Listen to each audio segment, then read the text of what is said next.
Hi, welcome to Business. My name is Darrell Kwao. The Minister of Finance, Dr. Mohamed Amin Adam, has said that Ghana's economy is improving and recovering to pre-COVID era. He made the statement based on projections that the economy would grow by 3.1% in the first quarter of the year, but it instead surged to 5.8%. Here's more from the 13th edition of the Association of Ghana Industries Industry and Quality Awards 2024. The Association of Ghana Industries hosted the 13th edition of the AGI Ghana Industry and Quality Awards 2024, uniting industry leaders, innovators, and policymakers to celebrate excellence in Ghana's industrial sector. The event was themed, Navigating the Uncertainties of Our Business Landscape to Sustain Productivity. During the ceremony, Finance Minister Dr. Mohamed Amin Adam stated that Ghana's economy is recovering to the pre-COVID era. Economists will say it has recovered.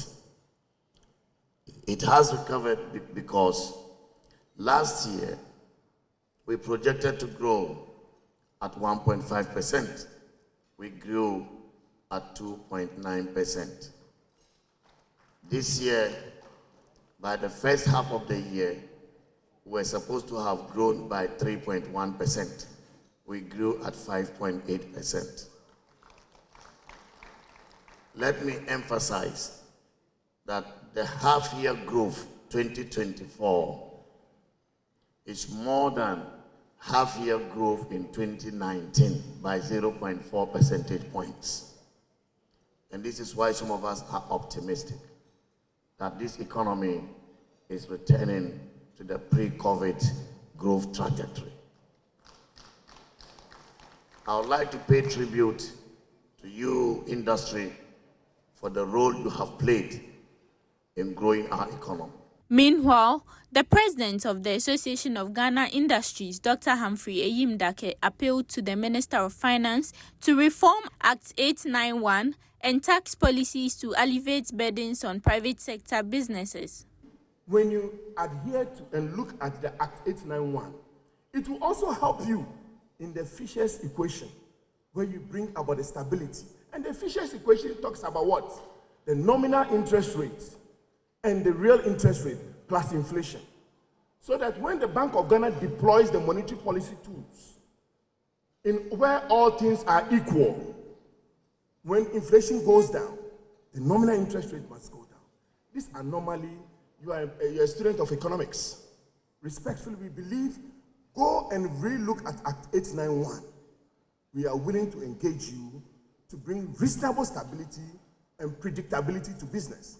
Finally, we have also embraced tax reforms that all the two political parties are itching to bring up in as to whoever wins. We really need tax reforms. The complications in our tax positions are not good for business. The event emphasized the importance of collaboration between policymakers and industry leaders in driving economic growth. Now, Executive Director of the Fisheries Commission, Fred Ntubuedu, is cautioning fisherfolk against bad fishing practices that would cause a reduction in yield. According to him, over 10% of the country's population is directly dependent on the sector, hence the need to adopt sustainable practices that would not deplete the fisheries resources. He was speaking at the celebration of the World Fisheries Day in Accra.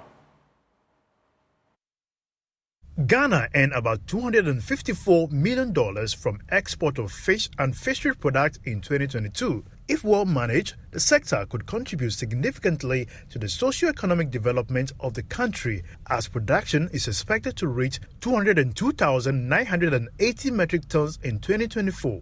Speaking at a ceremony to mark World Fisheries Day, Executive Director of the Fisheries Commission, Fred Ntubuedu, said a surest way to build a sector to engage in sustainable and innovative fishing practices. As we celebrate this day, let's take a moment to appreciate the progress we've made over the past decade.